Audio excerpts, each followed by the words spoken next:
Milestone school and কলেজে বিমান বিধ্বস্তের ঘটনায় মৃতের সংখ্যা বেড়ে দাঁড়িয়েছে ৩১ জনে। নিহতের মধ্যে একজন পাইলট ও শিক্ষিকা বাদে ২৫ জনের শিক্ষার্থী। সকালে ব্রিফিংয়ে এ তথ্য জানান প্রধান উপদেষ্টার বিশেষ সহকারী ডাক্তার সাইদুর রহমান। তিনি জানান, সোমবার রাতে জাতীয় বার্ন ইনস্টিটিউটে মারা গেছে ৮ জন, এখনও আইসিইউতে রয়েছে ৫ জন। রাজধানীর বিভিন্ন হাসপাতালে চিকিৎসা নিচ্ছেন ৭৮ জন, যাদের সবার অবস্থা আশঙ্কাজনক।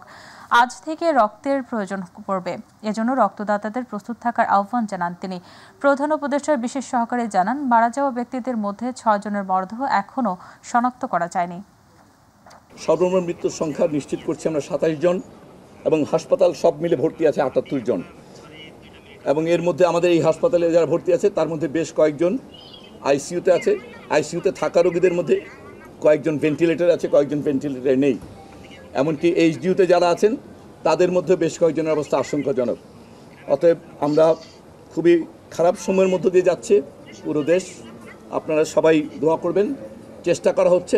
ইতিমধ্যেই গতকাল আপনারা জেনেছেন যে আমাদের পক্ষ থেকে এই হাসপাতালের সঙ্গে সিঙ্গাপুর জেনারেল হাসপাতালের একটা এমওইউ আছে, সেটার ভিত্তিতে এখান থেকে অনুরোধপত্র পাঠানো হয়েছে টেকনিক্যাল অ্যাসিস্ট্যান্সের জন্য। ওনারা কেস সামারিগুলো পেয়েছেন। আমাদের এই পরিচালকের পক্ষ থেকে ফর্মাল রিকোয়েস্ট করা হয়েছে। এই মুহূর্তে সিঙ্গাপুরের হাই কমিশনার সিঙ্গাপুর জেনারেল হাসপাতালে ব্যক্তিগতভাবে উপস্থিত আছেন। আমাদের কেস দেখে ওনারা যদি মনে করেন কাউকে পাঠানোর প্রয়োজন হবে অথবা যদি কাউকে নেওয়ার, এই বিষয়গুলো ওনাদের পরামর্শক্রমেই পরবর্তী পদক্ষেপটা নেওয়া হবে। দর্শক, এই মুহূর্তে জাতীয় বার্ন ইনস্টিটিউটে আছেন সহকর্মী এস.এম. আরিফ, যুক্ত হচ্ছে তার সাথে। আরিফ, মর্মান্তিক এই দুর্ঘটনায় দগ্ধদের চিকিৎসার বিষয়ে আর কি তথ্য আছে আপনার কাছে, জানাবেন আমাদের।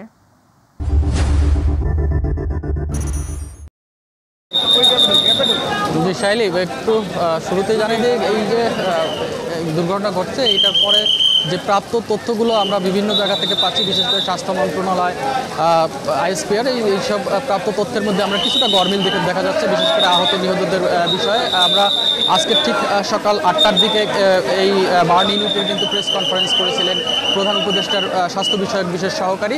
তিনি যেমনটি যখন জানিয়েছিলেন যে এখন পর্যন্ত আহত ৭৮ জন বিভিন্ন হাসপাতালে চিকিৎসা নিচ্ছেন। পাশাপাশি তিনি মৃতের সংখ্যা জানিয়েছিলেন ২৮ জন। কিন্তু আমরা স্বাস্থ্য মন্ত্রণালয়ের থেকে যে তথ্যটা পেয়েছিলাম কিছুক্ষণ আগে, সেখান থেকে তারা মৃতের সংখ্যা জানিয়েছেন ২৭ জন, এবং এখন বিভিন্ন হাসপাতালে ৭০ জনের মতো আহতরা যারা চিকিৎসা নিচ্ছেন। এবং এই দুইটি তথ্যের থেকেও বেশি গরমিল দেখা যাচ্ছে আইএসপিআর এর যে একটি তথ্যতে, আইএসপিআর যে অফিসিয়াল ফেসবুক পেজেতে, সেখানে আমরা দেখেছি যে আইএসপিআর যে তথ্যটি দিয়েছে সেখানে আহতের সংখ্যাটা বলা হয়েছে সেখানে ১৬৫ জন বিভিন্ন হাসপাতালে এখন চিকিৎসা নিচ্ছেন। আর এখানে নিহতের সংখ্যা সেখানে আইএসপিআর জানিয়েছেন ৩১ জন। তবে এই তথ্যের গরমিলটা কেন হয়েছে সেটা আমরা জানি না, বা স্বাস্থ্য মন্ত্রণালয়ের স্বাস্থ্য উপদেষ্টা যিনি রয়েছেন তিনি কিন্তু এখন এই বার্ন ইউনিটে রয়েছেন। তিনি বিকেল ৩টার দিকে আমরা জানি যে এখানে একটি প্রেস কনফারেন্স হবে, সেখানে তিনি কথা বলতে পারেন। তার কাছে হয়তো বা এই তথ্যগুলো আমরা জানতে পারবো যে আসলে এই গরমিলটা কেন হয়েছে বা আসল সত্যিকারের তথ্যটা কি। তবে এখন পর্যন্ত আমরা বার্ন ইউনিটে দেখেছি, বার্ন ইউনিটে যারা চিকিৎসা নিচ্ছেন সেই চিকিৎসা নেওয়ার এখন পর্যন্ত যারা আহতরা চিকিৎসা নিচ্ছেন সেই তথ্যটাও আমরা কিছুটা গরমিল পাচ্ছি। যেমন স্বাস্থ্য স্বাস্থ্য ও পরিবার স্বাস্থ্য উপদেষ্টা, প্রধান উপদেষ্টা স্বাস্থ্য সহকারী, বিশেষ সহকারী, তিনি যেমনটি জানিয়েছিলেন যে বার্ন ইউনিটে ২৮ জন চিকিৎসা নিচ্ছেন এখন। তবে আমরা আইএসপিআর থেকে জানতে পেরেছি যে তথ্য থেকে এখানে ৪৬ জনের মতো চিকিৎসা নিচ্ছেন। তো এই তথ্যটি আসলে গরমিল দেখা যাচ্ছে। তবে আমরা যেটি বলছি যে স্বাস্থ্য উপদেষ্টা বা অন্য কেউ কথা বললে পরবর্তীতে সেটি আরও ক্লিয়ার হওয়া যাবে, কতজন আসলে সত্যিকার এখন পর্যন্ত আহত চিকিৎসা নিচ্ছেন এবং কতজন আসলে নিহত হয়েছেন। যেটি প্রথমে জানিয়েছি যে ২৮ জনের কথা প্রধান উপদেষ্টা স্বাস্থ্য বিষয়ক বিশেষ সহকারী তিনি জানিয়েছিলেন, সেখানে ২ জন কিন্তু প্রাপ্তবয়স্ক, বাকি সবাই শিশু। এবং সেই আপনি জানেন যে এই দুর্ঘটনা একটি প্রাইমারি স্কুলের ভবনে, মাইলস্টোন যে প্রাইমারি বিভাগটি রয়েছে সেই বিভাগের ভবনে এই দুর্ঘটনাটি ঘটে। সেখানে ছোট ছোট বাচ্চারা ছিলেন এবং তাদের বয়স খুবই অল্প, তারাই এখানে ছিলেন। সেখানে শিশুদের সংখ্যাই এই মৃতের সংখ্যা বেশি। আমরা পরবর্তী হয়তো সংবাদে এই তথ্যগুলো আরও ভালোভাবে ক্লিয়ার করে জানাতে পারবো কতজন এখন পর্যন্ত নিহত হয়েছেন এবং আহত কতজন চিকিৎসা নিচ্ছেন। তো এই ছিল আমার কাছে সর্বশেষ। আরিফ, আপনাকে ধন্যবাদ। দর্শক, আমাদের সাথে যুক্ত ছিলেন আমাদের সহকর্মী এস.এম. আরিফ, জাতীয় বার্ন ইনস্টিটিউট থেকে, জানাচ্ছিলেন সেখানকার সবশেষ পরিস্থিতি। ধ্বংসস্তূপে পরিণত হয়েছে মাইলস্টোন স্কুল অ্যান্ড কলেজের হায়দার আলী ভবন। পুরো জায়গাটি ঘিরে রেখেছে আইনশৃঙ্খলা বাহিনী। ঘটনাস্থলে অনুসন্ধান ও ধ্বংসস্তূপ সরানোর কাজ করছে বিমান বাহিনীর সদস্যরা। এদিকে সকালে ঘটনাস্থলে পরিদর্শনে গিয়ে শিক্ষার্থীদের তোপের মুখে পড়েন আইন উপদেষ্টা আসিফ নজরুল, প্রধান উপদেষ্টার প্রেস সচিব শফিকুল আলম। সকাল 10টার দিকে বিমান বিধ্বস্তের ঘটনাস্থল পরিদর্শন করতে যান তারা। এ সময় 6 দফা দাবিতে স্কুলের সামনে বিক্ষোভরত শিক্ষার্থীরা তাদের সামনে ক্ষোভ প্রকাশ করেন। বলেন, এখনও অনেক শিক্ষার্থীর লাশ খুঁজে পাচ্ছেন না অভিভাবকেরা। এছাড়া এই ঘটনার সুষ্ঠু তদন্ত করার বিষয়ে সরকারের পক্ষ থেকে সুনির্দিষ্ট কোনো আশ্বাস দেওয়া হয়নি, তাই তারা আন্দোলন করছেন।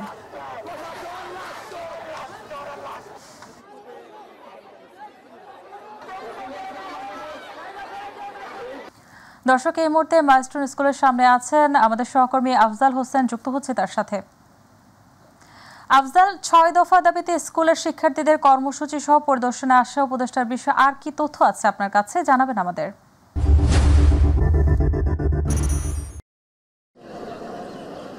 ধন্যবাদ। আমার পেছনে যে বিল্ডিংটা দেখছেন, এখানে শিক্ষা উপদেষ্টা এবং আইন উপদেষ্টাকে অবরুদ্ধ করে রাখা হয়েছে। তারা মূলত এখানকার খোঁজখবর নিতে এসেছিলেন, তবে এখানে শিক্ষার্থীরা তাদেরকে পেয়ে 6 দফা দাবি তাদের সামনে উপস্থাপন করে এবং তাৎক্ষণিকভাবে 6 দফা দাবি মেনেও নেওয়া হয়। তবে এখানে উপস্থিত শিক্ষার্থীরা আরও একটা দাবি উত্থাপন করে। এর মধ্যে রয়েছে যে নিহতদের রাষ্ট্রীয় সম্মাননা দিতে হবে, এরকম দাবির পরে বিষয়টি নিয়ে আরেকটু পরিস্থিতি জটিল আকার ধারণ করে। তো সব মিলে এখনও এখানে প্রচুর শিক্ষার্থী উপস্থিত আছে। তবে এখানে আমি যেটা লক্ষ্য করেছি, এখানে মাইলস্টোনের বাইরে অন্যান্য স্কুল কলেজের শিক্ষার্থীরা উপস্থিত রয়েছেন। তো তারা বেশ কিছু দাবি জানাচ্ছেন এবং এখন পর্যন্ত বেশ কয়েক ঘন্টা ধরে 2 উপদেষ্টা এবং প্রেস সচিব মাইলস্টোন কলেজের ভেতরে অবরুদ্ধ আছেন। এই অবস্থায় এই পরিস্থিতি এখনও মোটামুটি আন্দোলন চলছে আর কি, তাদের বিভিন্ন দাবিতে। তো এই ছিল মোটামুটি এখানে সবশেষ পরিস্থিতি।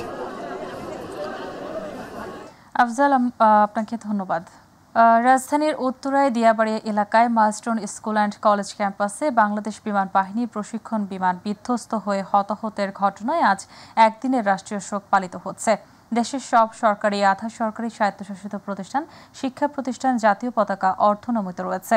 পাশাপাশি সব সরকারি, বেসরকারি ভবন ও বিদেশে বাংলাদেশি মিশনেও জাতীয় পতাকা অর্ধনমিত রাখা হয়েছে। আহত ও নিহতদের জন্য দেশের সব ধর্মীয় উপাসনালয়ে বিশেষ প্রার্থনার আয়োজন করা হয়েছে।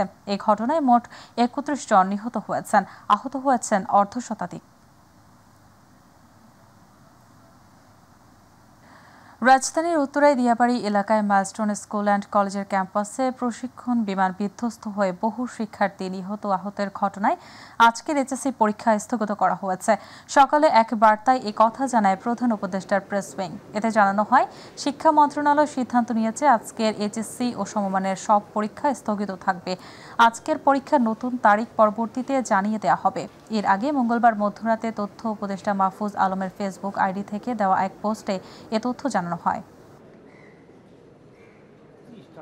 রাজধানীর উত্তরায় দিয়াবাড়িতে যুদ্ধ বিমান মাইলস্টোন স্কুল অ্যান্ড কলেজে বিধ্বস্ত হয়ে ছাত্রছাত্রী সহ বহু হতাহতের ঘটনায় বিশেষজ্ঞদের সমন্বয় কমিটি গঠন করে তদন্তের নির্দেশ দিয়েছে হাইকোর্ট। এছাড়া নিহতদের 5 কোটি, আহতদের 1 কোটি টাকা করে ক্ষতিপূরণ দিতে রুল জারি করেছে আদালত। এর আগে দুর্ঘটনার কারণ অনুসন্ধানে বিচার বিভাগীয় তদন্ত কমিটি চেয়ে রিট দায়ের করা হয়। একই সঙ্গে ঢাকাসহ দেশের সব জনবহুল এলাকায় ত্রুটিপূর্ণ বিমান এবং যুদ্ধ বিমান উড্ডয়নের নিষেধাজ্ঞা প্রদানের নির্দেশনা চাওয়া হয়। সিনিয়র অ্যাডভোকেট জয়নুল আবেদিন ও অ্যাডভোকেট আনিসুর রহমান রায়হান বিশ্বাস এই রিট দায়ের করেন। রিটে বিমান বাহিনীর অধীনে ত্রুটিপূর্ণ বিমানের সংখ্যা কত এবং এদের রক্ষণাবেক্ষণের কি কার্যক্রম গ্রহণ করা হচ্ছে তা জানতে নির্দেশনা চাওয়া হয়। রাজধানীর উত্তরায় বিমান বিধ্বস্তে নিহত ফ্লাইট লেফটেন্যান্ট তৌকির ইসলামের ফিউনারেল প্যারেড ও নামাজে জানাজা অনুষ্ঠিত হয়েছে। দুপুর 12:30টায় ঢাকার কর্মীটোলায় ফিউনারেল প্যারেড ও নামাজে জানাজা অনুষ্ঠিত হয়। এ সময় স্বরাষ্ট্র উপদেষ্টা লেফটেন্যান্ট জেনারেল অবসরপ্রাপ্ত মোহাম্মদ জাহাঙ্গীর আলম চৌধুরী, সেনাপ্রধান জেনারেল ওয়াকারুজ্জামান, নৌবাহিনী প্রধান, বিমান বাহিনী প্রধান সহ নিহতের পরিবারের সদস্যরা উপস্থিত ছিলেন। 3 বাহিনী প্রধানের পক্ষ থেকে মরদেহে শ্রদ্ধা নিবেদন করা হয়। এরপর মরদেহ রাজশাহীতে নিয়ে যাওয়া হবে।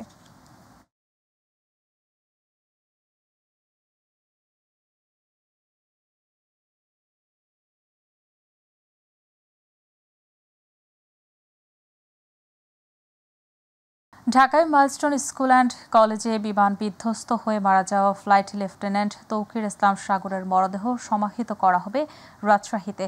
বিকেল 4:30টায় রাজশাহী মেডিকেল জেলা স্টেডিয়ামে জানাজা শেষে নগরীর সপুরা গোরস্থানে তার মরদেহ দাফন করা হবে। তৌকির ইসলাম সাগরের নানা আজিজুর রহমান সাংবাদিকদের এসব তথ্য জানান।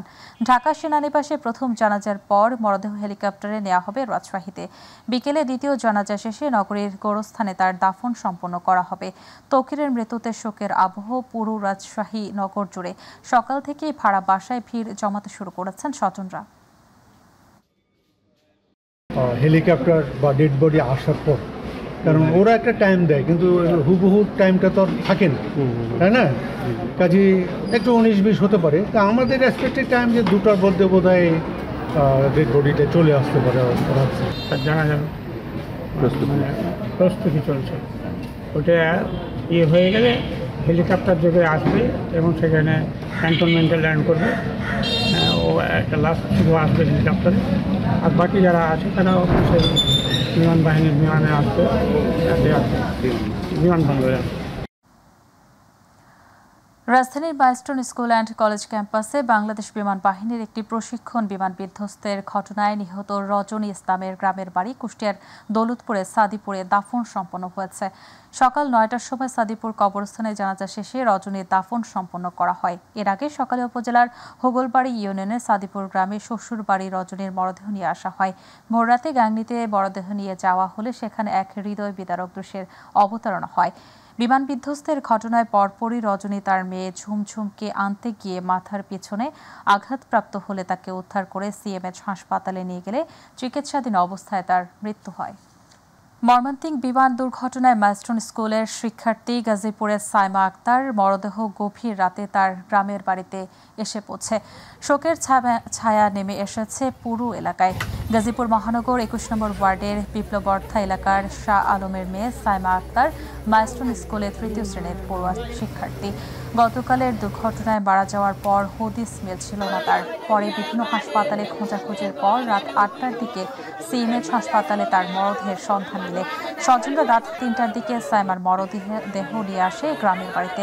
সকাল 11টায় মরদেহ পারিবারিক কবরস্থানে দাফন করা হয়। ঢাকা মেডিকেল এইগুলো সব 15টা হসপিটাল আমি চেক করছি, কিন্তু পাই নাই। সাইমা নাম ছিল, কিন্তু আমার বোন সাইমারে পাইনি। আমি এই জাতির কাছে বিচার চাই, আমার মার ক্ষতিপূরণ কেনা দিব। আমার মায়ের যাবার জীবন তো হারিয়ে গেল। লাস্ট সারাদিন খুঁজছি, কোনো জায়গায় পাই নাই।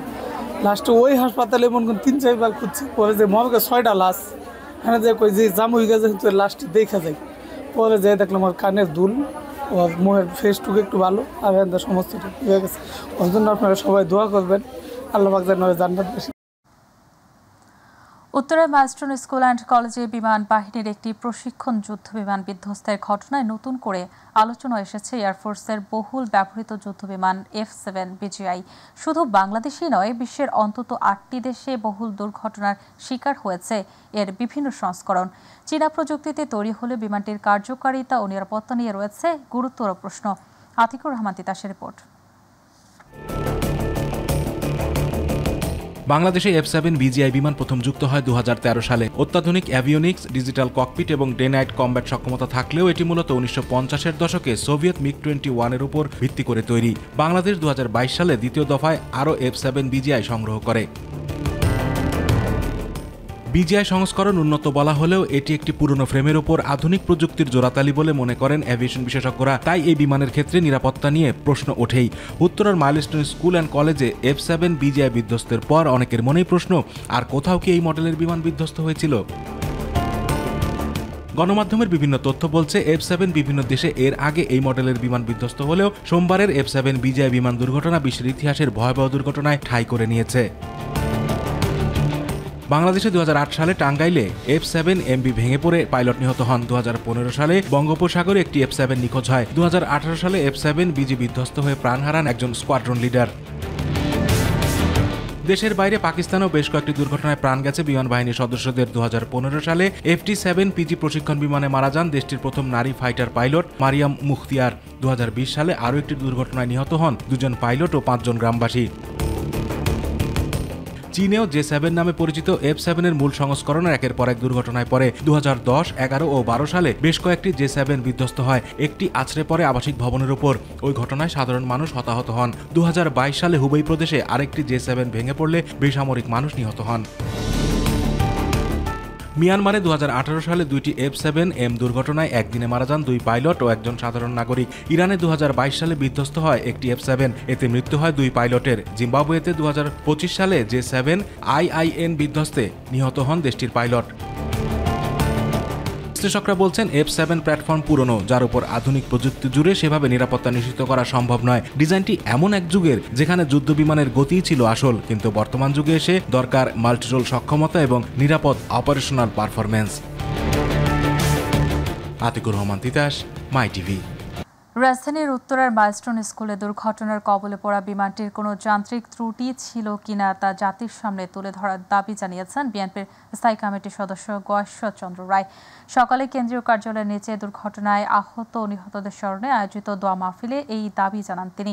দুর্ঘটনার ক্ষতি অপূরণীয় জানিয়ে একটি প্রশিক্ষণ বিমানের কার্যক্রম এমন একটি জনাকীর্ণ শহরে হয় কিভাবে, এই প্রশ্ন তোলেন গয়েশ্বর।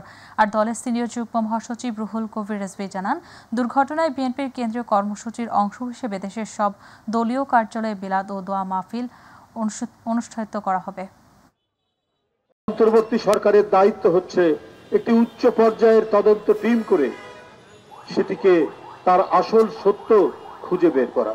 দুর্ঘটনা যে কোনো সময় হতে পারে, পরিকল্পিত ঘটনাকে দুর্ঘটনা বলে যাতে চালিয়ে না নিয়ে যেতে পারে, এই কারণেই তদন্ত হওয়া দরকার বিষয়। এই প্রশিক্ষণ যারা দিচ্ছে বা তদারকি করছে, তারা বিমানটা সচল থাকার মতো যান্ত্রিক ব্যবস্থা ছিল কিনা সেটা পরীক্ষা করা হচ্ছে। এই বিষয়গুলি এখানে কোনো ব্যক্তিগত কোনো সমষ্টিগত না, এবং জাতিগত সমষ্টিগত।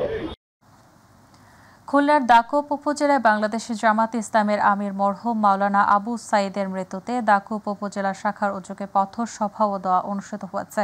সভায় প্রধান অতিথি ছিলেন বাংলাদেশের জামাতে ইসলামের আমির ডাক্তার শফিকুর রহমান। এ সময় তিনি বিমান দুর্ঘটনায় নিহতদের আত্মার মাগফিরাত কামনা করেন। বিগত সময়ে শাসনের নামে শোষণ করা হয়েছিল বলেও মন্তব্য করেন আমিরে জামায়াত। অনেক শাসন দেখেছি, এগুলা শাসন ছিল না রে মাবুদ, এগুলা শোষণ ছিল।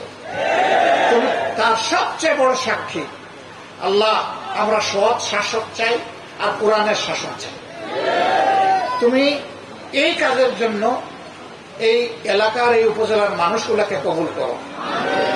প্রত্যেকের কল্পের মধ্যে হেদায়েতের নিয়ামত বেশি বেশি করে তুমি দান করো। প্রত্যেকটা ঘর থেকে দিনের মুজাহিদ আল্লাহ তুমি পয়দা করে দাও।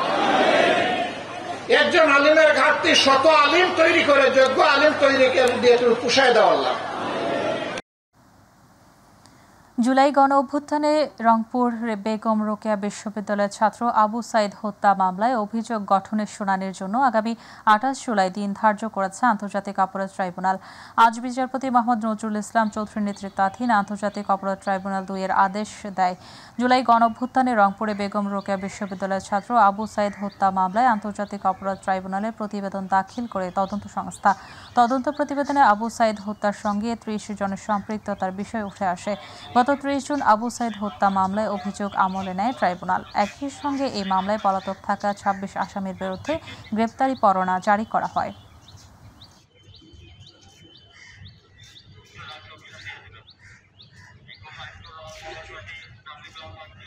এনসিপির কর্মসূচিকে ঘিরে সহিংসতায় 6 দিন পর গোপালগঞ্জ পরিদর্শনে গেছেন 2 উপদেষ্টা। গোপালগঞ্জে পৌঁছে অন্তর্বর্তীকালীন সরকারের উপদেষ্টা মোহাম্মদ ফাউজুল কবির খান ও সৈয়দা রিজওয়ানা হাসান প্রথমে ভাঙচুর হওয়া জেলা কারাগার পরিদর্শনে যান। এরপর পরিদর্শন করেন ভাঙচুর করা জুলাই শহীদদের স্মরণে স্মৃতিস্তম্ভের ভিত্তিপ্রস্তর নির্মাণ এলাকা। সেখান থেকে শহরের মূল সড়ক দিয়ে হেঁটে পৌর পার্ক এলাকায় এনসিপির সভাস্থল পরিদর্শন করেন।